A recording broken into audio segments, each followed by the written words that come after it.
श्रीमद् भागवत कथा भाग 59।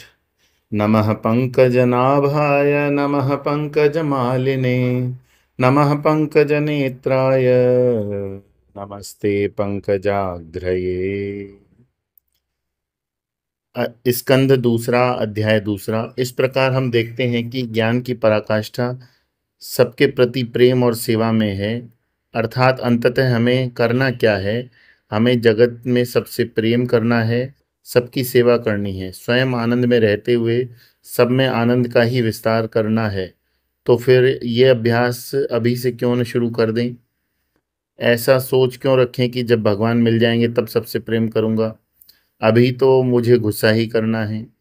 अभी से नित्य निरंतर यही साधना करो कि किसी भी कारण से दुखी नहीं होना, क्रोध नहीं करना। तब भगवान हृदय में पधारते हैं। देखो, अपने भगवान भोलेनाथ कैलाश में रहते हैं, भगवान नारायण बद्रीनाथ में विराजते हैं। उन्हें ठंडा स्थान पसंद है। जिसके हृदय में क्रोध की गर्मी है वहाँ कौन आएगा? इसीलिए ब्रह्मा जी ने भी शास्त्रों का अध्ययन कर यही निचोड़ निकाला कि जीवन का परम लक्ष्य प्रेम ही है। प्रेम में उमड़े तब समझना कि शास्त्रों के अध्ययन का कोई लाभ हुआ। धारणा ध्यान के द्वारा अपने स्वरूप में स्थित हो जाने से जो आनंद मिलता है वही आनंद प्रेम से भरकर हंसने और उछलने में है। दोनों में कोई अंतर नहीं। ये भगवान सबकी अंतरात्मा है, लेकिन हमें पहचान नहीं होती। जैसे तारों में प्रवाहित होती बिजली को हम देख नहीं सकते, लेकिन यदि हम बल्ब लगा दे तो बल्ब के कारण प्रकाश की जो अभिव्यक्ति होती है उससे हम बिजली की सत्ता का अनुमान लगा सकते हैं। भगवान ने भी इतना विस्तृत जगत इसलिए बनाया कि जगत में जितने दृश्य पदार्थ हैं उन्हें देखकर हम उनको पहचान सकें कि हमें उनकी याद आए। प्रत्येक अनुभव का हम इस प्रकार विश्लेषण कर पाएं तो समझ पाना कि हमने भगवान के प्रति समर्पण किया, हमारी भक्ति साधना पूर्ण हुई, हमारी ज्ञान साधना परिपक्व हुई, हमारी कर्म साधना पूरी हुई, हमने परमात्मा को ठीक ठाक पहचान लिया। ज्ञान भक्ति और कर्म की पूर्णता के लिए सुखदेव जी ने बताया है कि अपने जीवन में एक भी काल और एक भी स्थान ऐसा नहीं होना चाहिए जब हम भगवान का गुणगान न बोलें, न सुने, न चिंतन करें। माताओं के मन में ये शंका रहती है कि मासिक धर्म के समय भगवान का नाम लेना उचित है या अनुचित। यहाँ स्पष्ट कहा है कि सर्वत्र सर्वदा जब हम कोई संकल्प लेकर सकाम अनुष्ठान करते हैं तो वहाँ हजार नियम लागू होते हैं। लेकिन जहाँ कोई संकल्प नहीं, केवल भगवान का स्मरण करना है, तो आप कमोड पर बैठकर भी भगवान का नाम ले सकते हैं। ऐसा एक भी स्थान और काल नहीं जहाँ भगवान का नाम लेने पर प्रतिबंध है। जब भगवान सभी देश काल वस्तु में हैं तो हमें सभी देश काल में उनका नाम लेना चाहिए और सभी वस्तुओं में उन्हें देखना चाहिए। श्रोतव्य है, जितना भी मौका मिले सत्संग और तत्व का उसका पूरा फायदा उठाओ। ऐसा मत सोचो कि मैं अपने गुरु को छोड़कर दूसरे का प्रवचन क्यों सुनूं। ऐसा करके हमने अपने साथ साथ अपने गुरु को भी बांध दिया। गुरु नाम की कोई वस्तु नहीं होती, गुरु तो तत्व है। वह तत्व सभी संतों में समान रूप से है। गुरु बंधन में डालने के लिए नहीं, छुड़ाने के लिए होते हैं। वृंदावन में स्वामी अखंडानंद जी के आश्रम में नित्य गोपाल जी का मंदिर है। वहां जाकर समझ में आता है कि आध्यात्मिक जीवन किसे कहते हैं।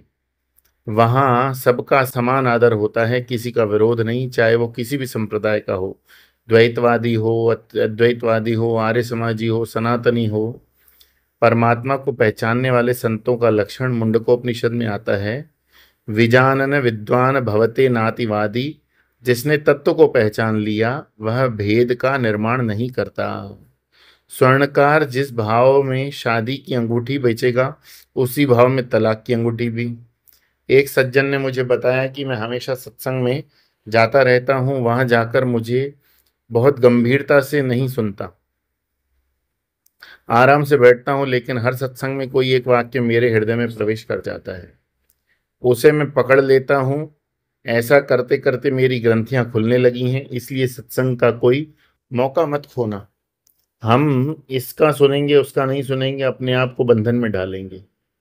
कीर्तितव्य है, यदि कोई हमें सुनाने वाला नहीं मिल रहा, हम दूसरों को सुनाएं, बच्चों को साधु संतों के चरित्र सुनाएं। पौराणिक चरित्र की अपेक्षा उनके चरित्र अधिक प्रेरणादायक होंगे, जो हमारे ही जैसे रहते हुए अपने जीवन को सुंदर बनाते हैं। एक बार बच्चों के शिविर में एक बच्चे ने मुझसे कहा कि आप ध्रुव, प्रहलाद आदि की कथाएं सुनाते हैं, उसमें हमको मज़ा नहीं आता, हमें लगता है कि ये सब कल्पना है। हम दो पैर पर भी खड़े नहीं रह सकते। ध्रुव जी एक पैर पर कैसे खड़ा रह जाते हैं? आप कुछ ऐसा क्यों नहीं बताते जो स्वयं अपने आप जीवन में किया हो, जिसे हम स्वीकार कर सकें? इस बच्चे ने मेरे प्रवचन की शैली बदल डाली।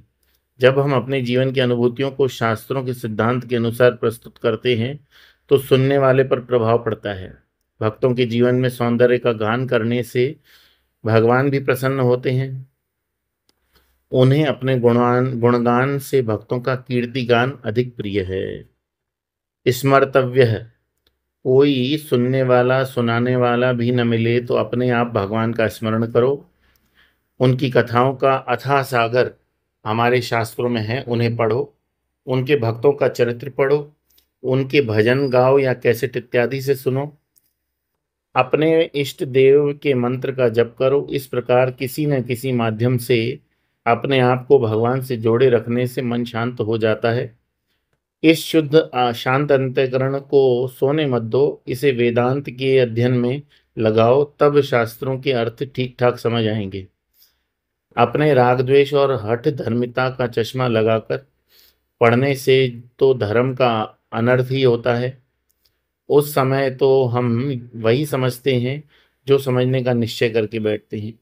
इस प्रकार जो भक्ति की साधना करता है, भगवान की कथा रूपी अमृत का पान करता है, उसका हृदय पवित्र हो जाता है और वह भगवान के चरण कमल को प्राप्त कर लेता है। इस प्रकार इस अध्याय में हमने जीते जी क्या करना चाहिए, मरते समय क्या करना चाहिए, ये दोनों बातें समझी। हमने ये भी समझा कि मरने का वास्तविक अर्थ देह से तादात्म्य का त्याग करना है। इसी मृत्यु में हम जिंदा होते हैं। यही अपने जीवन का सौंदर्य है। तो जिंदा दिल है, जो जिंदा दिल है उसके मन में विनम्रता होती है। हरिद्वार में एक स्थान पे हमने पढ़ा, झुकना जिंदा दिली का नाम है, अकड़ना मुर्दों की पहचान है। कितनी सुंदर बात है। मुर्दा झुक नहीं सकता, अकड़ जाता है। हमें मरकर अकड़ना है कि मरकर जिंदा होना है? जो मरकर जिंदा रहते हैं वे झुकते हैं, अकड़ते नहीं। उनके जीवन में किसी से विरोध नहीं होता। विजानन विद्वान भवते न अतिवादी। हमें अतिवादी नहीं बनना। सब में एक ही परमात्मा तत्व है, ये बात अनुभूति और व्यवहार में उतरे तब मानो कि भागवत शास्त्र समझा, नहीं तो बस केवल सुना था या तो केवल प्रवचन मात्र ही किया। किसी संप्रदाय और भेद के चक्कर में न स्वयं पड़े न दूसरों को डालें। इसी में जीवन की परिपूर्णता है। इस प्रकार श्रीमद् भागवत महापुराण के द्वितीय स्कंद का दूसरा अध्याय समाप्त हुआ। बोलिए श्री कृष्ण चंद्र भगवान की जय। श्रीमद् भागवत महापुराण की जय।